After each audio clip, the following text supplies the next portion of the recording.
हूं आपके साथ गायत्री शर्मा। सुबह के 6 बज चुके हैं। तमाम बड़ी खबरें आपको बताएंगे, लेकिन शुरुआत करेंगे इस वक्त की कई बड़ी खबरों के साथ। ये 5 बड़ी खबरें कौन सी हैं जिन पर रिपब्लिक भारत की आज दिन भर नजर रहने वाली है। आपकी टेलीविजन स्क्रीन पर हम दिखा रहे हैं वो 5 बड़ी खबरें। कांग्रेस चंदा मांग रही है, 5 रुपए देना होता है और इसको लेकर क्या सवाल उठ रहे हैं वो हम आपको बताएंगे। और साथ ही आपको बताएंगे घाटी में ऑपरेशन खास लगातार जारी है। आतंकियों की कमर तोड़ने के लिए ऑपरेशन ऑल आउट सेना बड़े स्तर पर चला रही है। तो वहीं बरेली में बुलडोजर एक्शन। आपको बता दें मुहर्रम के जुलूस के दौरान हिंदू इलाके में पत्थरबाजी हुई थी और अब इस मामले में बड़ा एक्शन लेने की तैयारी है। तो वहीं पुलिस पर दफा 302 क्यों लग रही है यह भी आपको बताएंगे। और साथ ही आपको बताएंगे बादलों का ब्रेक फेल और लगातार देश के अन्य इलाकों में बारिश का सितम देखने को मिल रहा है और लोग खासे परेशान हैं। तो ये बड़ी खबरें, 5 बड़ी खबरें दिन भर की जिन पर आज रिपब्लिक भारत की नजर रहने वाली है।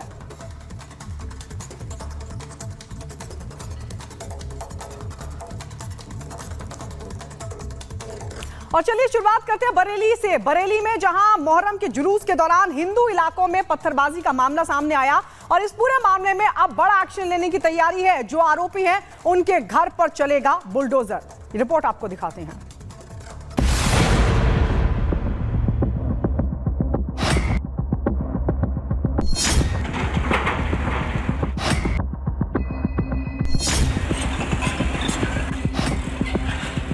तमाम कहा सुनी हंगामे और बवाल के बाद तेजपाल जिंदगी की जंग हार गया। बेशक दुनिया के लिए तेजपाल के साथ की इस कहानी का अंत हो चुका था, लेकिन सीएम योगी आदित्यनाथ के लिए ये आरोपियों पर कार्रवाई की शुरुआत है। बाबा न गलत होने देते हैं और न ऐसी किसी घटना को बर्दाश्त करते हैं। यही कारण है कि अकबर नगर से बाबा का बुलडोजर बरेली की तरफ घूम चुका है। बरेली की सड़कों पर पीला पंजा आरोपियों के घर की तरफ बढ़ चुका है। हिंदू परिवारों पर हमला करने वाले उपद्रवियों के खिलाफ एक्शन शुरू हो चुका है।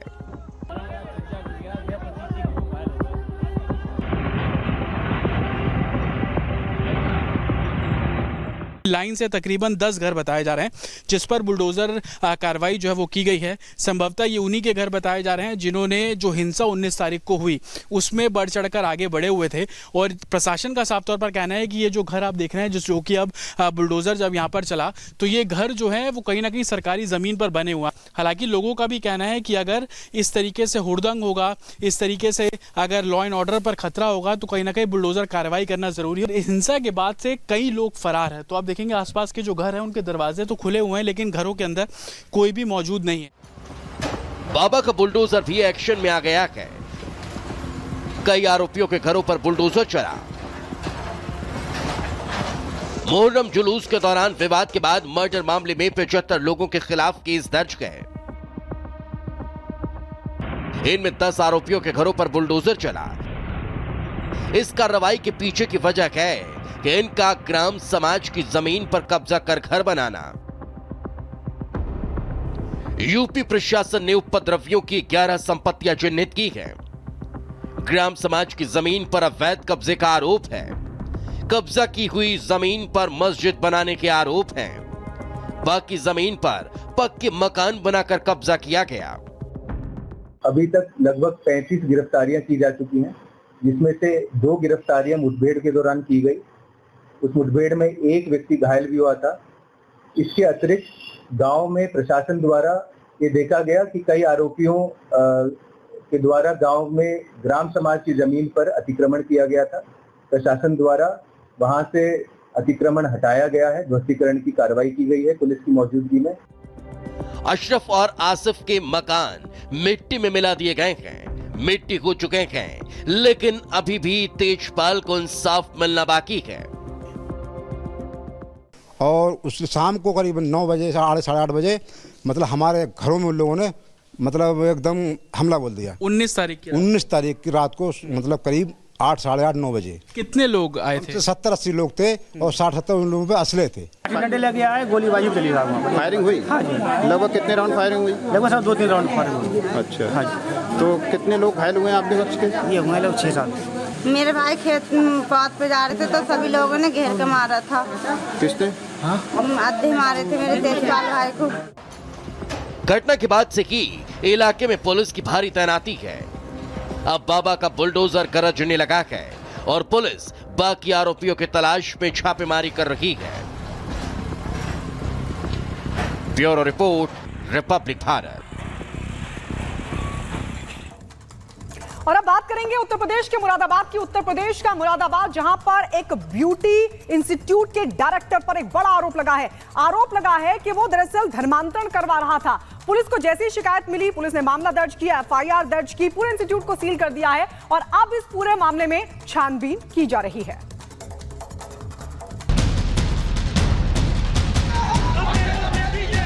जबरन धर्मांतरण महापाप है, इसे सुप्रीम कोर्ट ने भी गैर कानूनी बताया। बावजूद इसके धर्म के नाम पर गिरोह चलाने वाले लोग बाज नहीं आ रहे। ताजा मामला उत्तर प्रदेश के मुरादाबाद से सामने आया, जहां ब्यूटी सेंटर की आड़ में धर्मांतरण गैंग अपनी दुकान चला रहा था। छात्र छात्राओं को गुमराह कर धर्म परिवर्तन के लिए दबाव बनाया जा रहा था।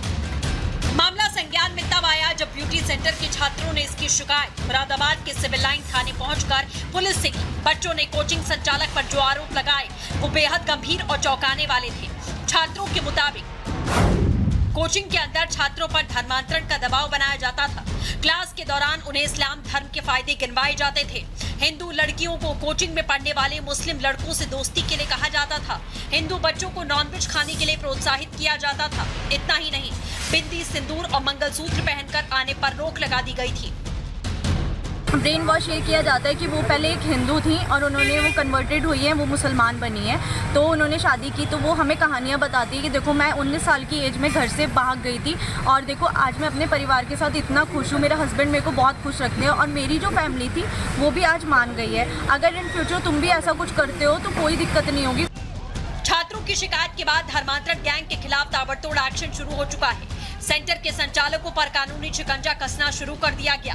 पुलिस ने डायरेक्टर शहनवाज खान और उसकी पत्नी रकशनंदा खान के खिलाफ में धार्मिक आस्था को ठेस पहुंचाने और धोखाधड़ी समेत गंभीर धाराओं में केस दर्ज कर लिया है। थाना सिविल लाइन क्षेत्र के अंतर्गत एक एकेडमी के संचालक और उनके सहयोगियों के विरुद्ध वहां के छात्रों के द्वारा एक कंप्लेंट दी गई थी, जिस कंप्लेंट के आधार पर थाना सिविल लाइन पे अभियोग पंजीकृत किया गया है। ब्यूटी सेंटर का मालिक और संचालक पुलिस की रडार पर है। पुलिस अब मामले की छानबीन करके जानने की कोशिश कर रही है कि धर्मांतरण गैंग के तार कहां तक फैले हुए हैं और कौन है इस गैंग का मास्टरमाइंड जो मासूम बच्चों के साथ में खिलवाड़ कर रहा है। Bureau report, Republic Bharat. और अब बात करेंगे देश की राजधानी दिल्ली की। देश की राजधानी दिल्ली में बदमाश इतने बेखौफ हो गए हैं कि दिल्ली के भजनपुरा इलाके में मामूली सी बात पर कहासुनी हुई थी और इस मामूली सी बात पर हुई कहासुनी में एक शख्स ने चंद सेकंड में दूसरे शख्स को 17 बार चाकू से गोद दिया। क्या हुआ, इस रिपोर्ट में आपको दिखाते हैं।